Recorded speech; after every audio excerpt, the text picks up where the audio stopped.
Tonight's topic is going to be a bit of a doozy. I say that because I think that means it's going to be a really good one, kind of a hard-hitting one. We're going to cover some pretty powerful stuff here, and I'm excited for this. So, pulling out the big guns tonight because really, again, I want this group to be about creating, transformation in people's lives, really showing people what is possible, breaking through the barriers that are holding them back. Because ultimately, losing weight's not about a number on the scale. It really isn't. That's not why we do this, right? This is about a life that you want to live, that you deserve to live, and that you're able to. So, if you could just let me know, do you find yourself struggling with cravings? It may not be carbs in particular, but do you find yourself, do you have cravings? And if so, what are some things that you find yourself craving? Is there a food that you feel like it's really hard to not eat, really hard to let go of?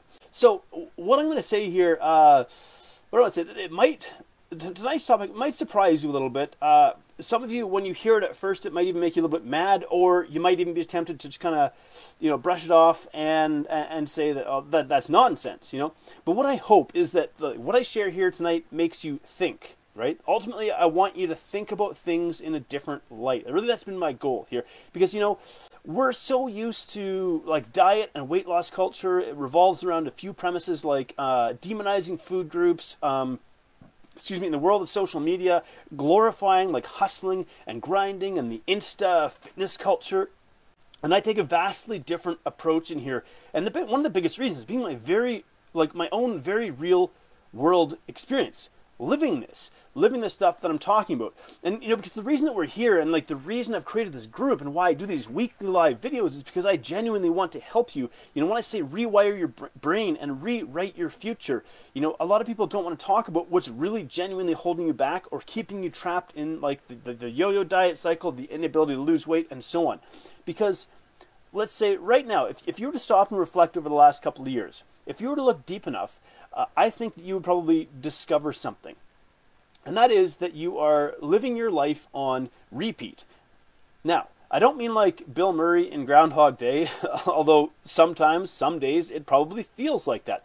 But what I mean is you're living out the same story, the same narrative, rooted in the same beliefs, right? Our beliefs about ourselves and our abilities, they very significantly influence the actions and choices we make, right? Now, many times we're not even doing this intentionally. We don't even necessarily realize that our brain is pushing us to do this. But you see, our brains like security and predictability. They like to increase the odds of survival. This is hardwired stuff, right? And so as certain beliefs become entrenched, our brain, thanks to hardwired confirmation bias, will try to reinforce those beliefs as true over and over again. So using those beliefs to drive you to repeat the same behaviors, it's easier to keep you safe if you're on the same path back and forth over and over and over again. So why am I telling you this? And what the heck does this have to do with craving carbs, right? And so, and what was I going to say that might make you a little bit mad? And that is that you can't stop craving carbs because you don't want to stop craving carbs. Now, and you might hear this and you might be thinking, well, what do you mean? Of course I want to stop craving carbs. That's part of the reason why I can't lose weight. And on the surface, this makes sense, right? But the thing is you can't stop craving carbs because you don't have any good reason to.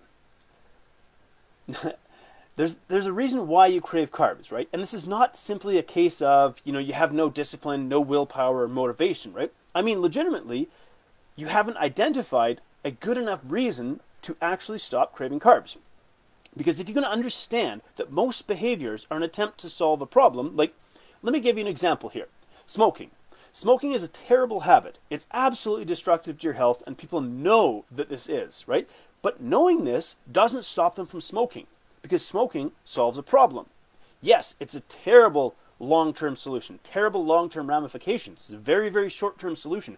But in the moment, the solution that someone is looking for, smoking can actually provide that, right? So if we understand what drives these behaviors, maybe it's relieving stress, maybe it's boredom, maybe it's changing the channel in your brain because you don't like what you're thinking about or the thoughts that you're having in the present moment. So now to bring this back, maybe a part of you thinks, yeah, it would be nice to have a a slimmer waist, maybe losing the love handles would be nice. But hear me out when I tell you, you don't really want that, right? Because if you did, you would put in the incredible amount of hard work that is required, the discomfort that's required to actually achieve those goals, right? Now, before you get mad at me for saying this, understand this. I am not saying you are lazy, nor am I even saying that you should even want to do this. Here's the thing. I want to paint you a picture here. Okay, let's just say, for example, if you're not a client of mine, let's say we work together. I'll put you on a very, very strict regimen, and you put in the work. You train hard, you eat super clean, you say no many times to things when you'd like to say yes. You put in weeks, maybe even months of hard work, and you finally get there. You look in the mirror, and for a day, you feel amazing. You post a photo on social media, maybe even a before and after. Use the hashtags like hashtag earned it, hashtag worked for it, or some motivational quote like, if you want it bad enough, you'll go out there and get it, right? And that photo gets a bunch of likes, probably some comments, even comments that would have the fire emoji. Looking hot, wow, looking amazing, dang, And in that moment, you're on cloud 9. And yes, you might think your life is complete. Yeah, you've done it. But then a day passes. Then 2 days pass. A week. And a depressing realization will start to sink in. Because here you thought maybe your life was going to be complete. You did it. You finally look like the person you think was going to make you happy. You thought that if you looked like this image in the mirror, you would be happy. Problem is, you're not happy. And so what do? Maybe you go back to posting on social media, getting likes, getting validation, getting a dopamine hit. And if you're not careful, you'll start to mistake the dopamine hit for actually being happy. And then you start to wonder, is this it? What's wrong with me? I achieved my goals, I'm supposed to be happy, and yet I'm not, right? All this love on social media, yeah, it feels nice, but is it really happiness? And truthfully, it's not. It's actually a different circuit in your brain. There's a pleasure circuit and a happiness circuit, and they're different. So the realization will come in that this wasn't the answer. And then not only that, all that hard work you put in, we dieted you super hard, all that hard work, all the no's you said, all the, well, now you have to keep going. And you have to work just as hard to stay there and maintain what you've gained, if not work even harder. But then the question is why? Why would you put yourself through this? Especially when you thought this was going to make you happy, and it didn't. So then you would think, well, why would you keep depriving yourself? Why would you keep yourself trapped in a cycle of deprivation and misery? All for a few measly likes on social media. So let's rewind for a sec. Let's go back to what I said earlier. I said you can't stop craving carbs because you don't have a good reason to, right? Now, we could talk about the physiological ramifications of overeating carbs, right? Yeast overgrowth, candida, bloating, acne, digestive upset, mood swings, SIBO, all these kinds of things, right? But if we want to get to the core of the problem here, what's really going on? For example, just like the likes and the comments on social media, they kind of make you feel good, but not for very long. So I remember I used to read a children's story, and I think it was teaching me about math. And in this, they had this concept called subtraction stew. And the thing about the subtraction stew was, the more you ate, the hungrier you got. It could never satisfy you. And it's interesting because I think back to that subtraction stew concept a lot, especially in today's day and age, right? So the same thing is really true with these carbohydrate cravings. Satisfying those cravings, satisfying those urges that you feel is a lot like eating a bowl of subtraction stew. The more you eat, the hungrier you get. But deep down, maybe you realize that you're trying to satisfy something with food that can't actually be satisfied with food. Those carbs that you crave, they are solving a problem for you. And yeah, junk food carbs are not exactly a good solution, right? But it works, sort of. So I want to dive one layer deeper here, so stay with me. Because you might be saying to me, I want to lose the weight, but in your heart, you don't believe it's truly possible. Now, you think, well, what do you mean? Well, here's the thing. If you don't believe it's possible to lose the weight, why would you actually consciously take action on this? You wouldn't. You wouldn't actually genuinely put in the effort required if you didn't believe you could do this, right? So in your head is this belief, this story that you've been living out, that you can't lose the weight. Now you might feel for your health's sake you should lose the weight. Logically, you know you'd be healthier if you lost the weight. So then maybe you go through the motions, right? Maybe you've been through fad diets, grapefruit diet, military diet, weight loss pills, Garcinia Cambogia, green coffee bean extract. I don't know what they're hawking nowadays, slimming shakes, cutting out carbs. And maybe even deep down, you kind of know they're not going to work, but you do it anyways. Because then you'll have a scapegoat, right? Yeah, I tried the cantaloupe and lemon diet. It didn't work for me. It's because it doesn't work for anybody, right? But it makes you feel better that at least you tried a weight loss intervention. So what's going on here is you're not addressing the real problem, right? And so let's say you were to cut back on the carbs. You're going to say, that's it, carbs are making me fat, I'm cutting back on carbs. All that's going to do is it's going to make you more miserable. Because if you realize that the carbs, they solve a problem for you. They change that channel in your brain.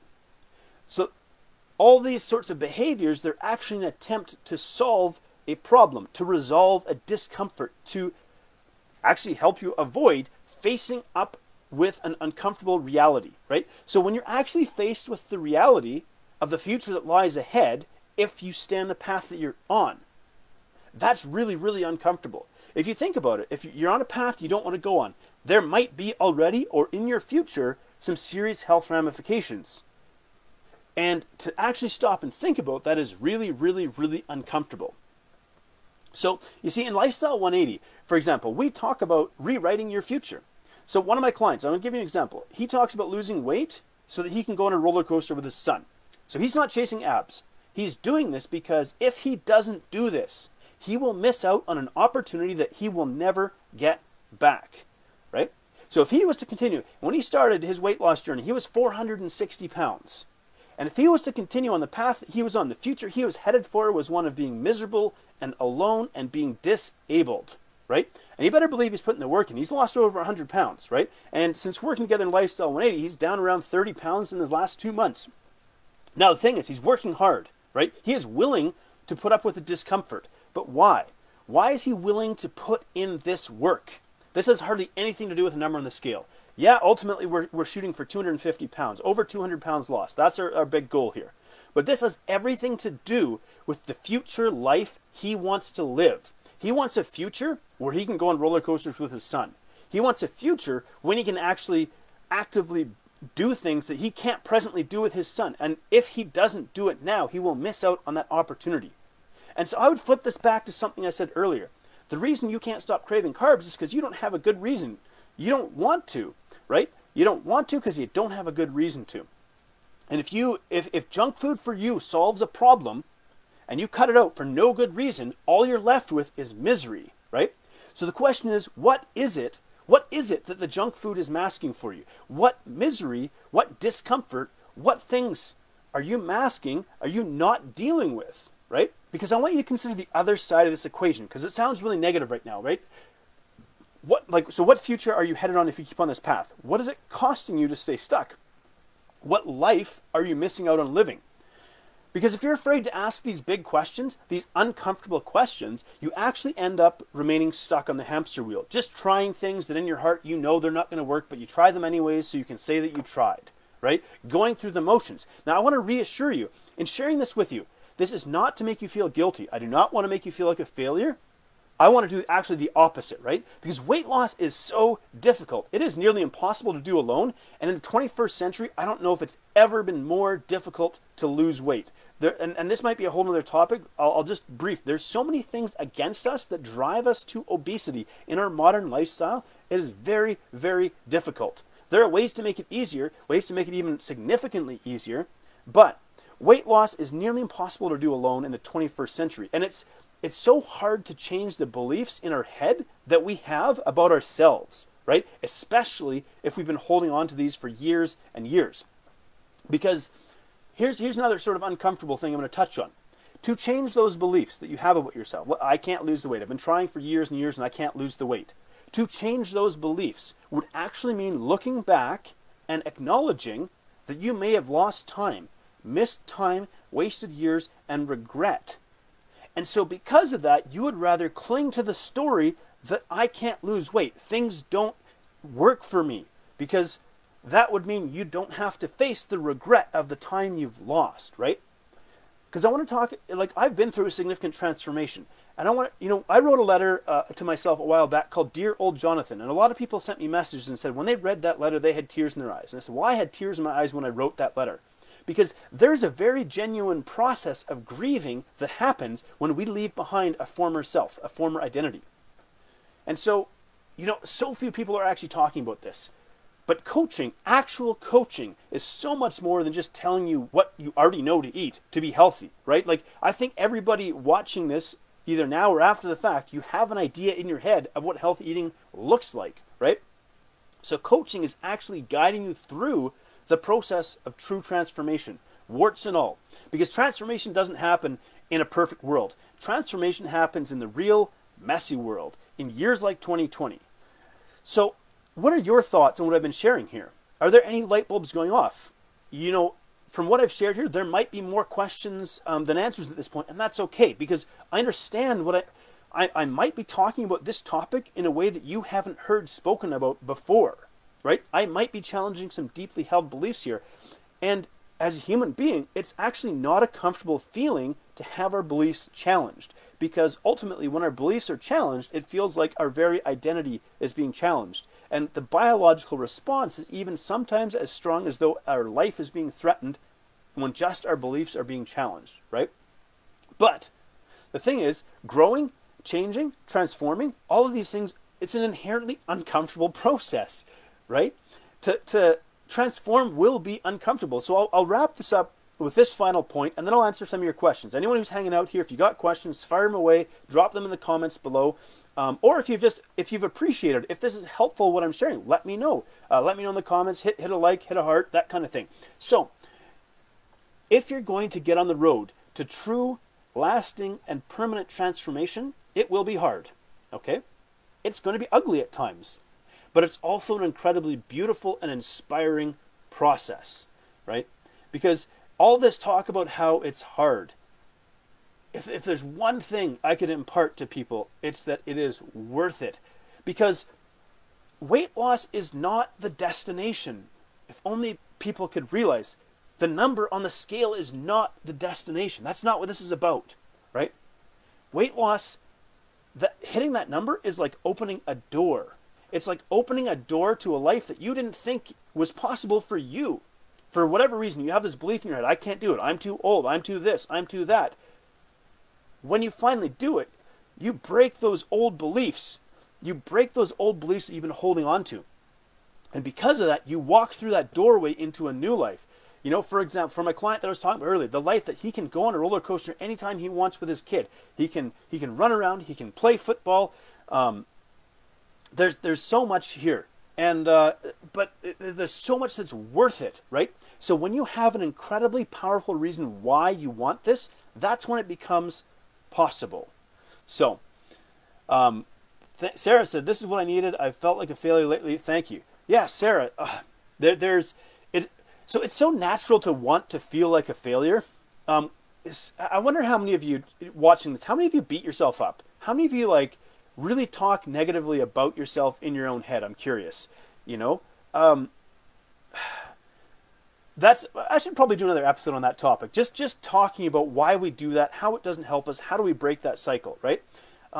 But just, how many of you, and you don't have to answer because I know it can be an uncomfortable thing to answer. How many of you beat yourself up? Just you can, if you want to answer, you can, but if you don't want to, just reflect on it, And the thing I like to say to people is, look, if beating yourself up was going to work, it would have worked by now. And I used to be so bad that I would spite eat. I would literally eat to spite myself because I was so mad and felt like a failure. That's the place that I was in my past, right? And so there's such an awesome future ahead. I really want this, and this is why it's called Lifestyle 180, right? This isn't like, some weight loss program. This is about a transformation program. This is about a new future for you that you didn't think was possible, right? So Janelle says, my light bulb moment. I've always thought I had to heal I have to had an old trauma to heal, but I don't. But it occurred to me I have some current pain that food fixes for me. Yeah, thank you, Janelle. Thank you.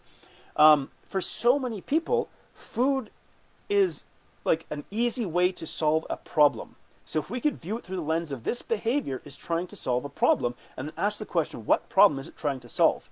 And Janelle, you brought up a really important point here. Because I've been through trauma. I'm a trauma survivor. Trauma is one of the reasons why I got to the weight that I did. Some of you who might be new to this might not know my backstory, and I won't go into it here. Just know that I've been through trauma, and the result of that trauma was I gained a lot of weight while I tried to cope with everything that I was dealing with. So one of the reasons why I can talk about this the way that I do is because I've literally lived this. You know, I used to run a supplement store. I had access to everything the supplement industry produced, I had access to. Right? And I had like an entire supplement store just about running in my basement. You know, like I've had access to all that stuff. I've had access to some of the best professionals in the world in terms of nutrition and coaching and whatnot. And so I've walked the walk. I've been through this, and I realize it would almost be dishonest to just tell people like all you got to do is, you know, follow this diet or that diet, because it's like that's not really what's going on here. You know, secretly, this is really about our behavior, our behavioral psychology, what's really driving us to make the choices we do. I'll wrap it up there. Again, thank you so much for hanging out, and I'm excited to see you all next week.